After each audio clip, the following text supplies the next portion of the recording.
এখন পর্যন্ত আওয়ামী লীগ সম্পর্কে দ্বিধাদ্বন্দ্ব যাচ্ছে না মানুষের বলবো না, আমি বিশেষ করে সরকারের বলবো।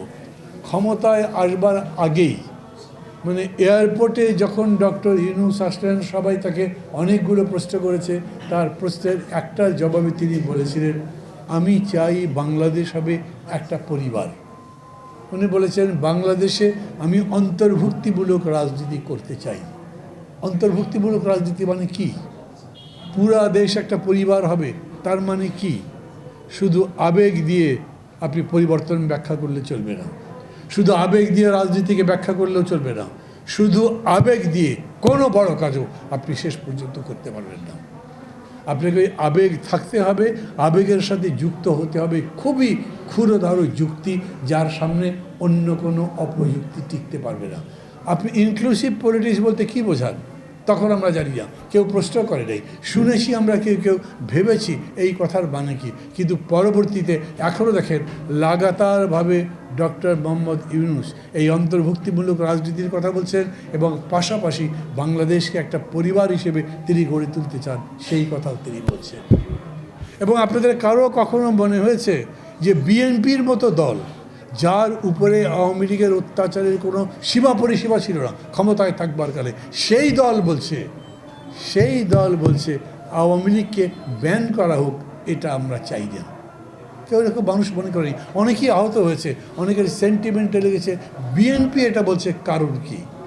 মানুষ ক্ষিপ্ত হয়েছে, মানুষের মধ্যে রাগ হয়েছে এবং এটার জবাব এখন পর্যন্ত আমরা পাইনি।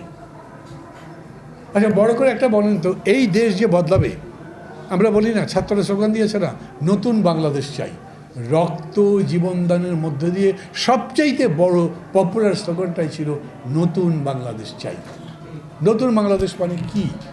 খুব সহজেই বলা যায় নতুন বাংলাদেশ মানে পুরাতনের মতো নয়, যেখানে বিচার নাই, আইন নাই, শাসন নাই, মানুষের জীবনের দাম নাই, যে জায়গাতে কোনো বিচার নাই, এত পচা গড়া একটা দেশ যেখানে বাস করতে পারে না। তাই মানুষ এমনকি ভূমধ্যসাগর পাড়ি দেওয়ার জন্য জীবন দিচ্ছে, কিন্তু তারপরও দেশ ছেড়ে পালাতে শুরু করেছে।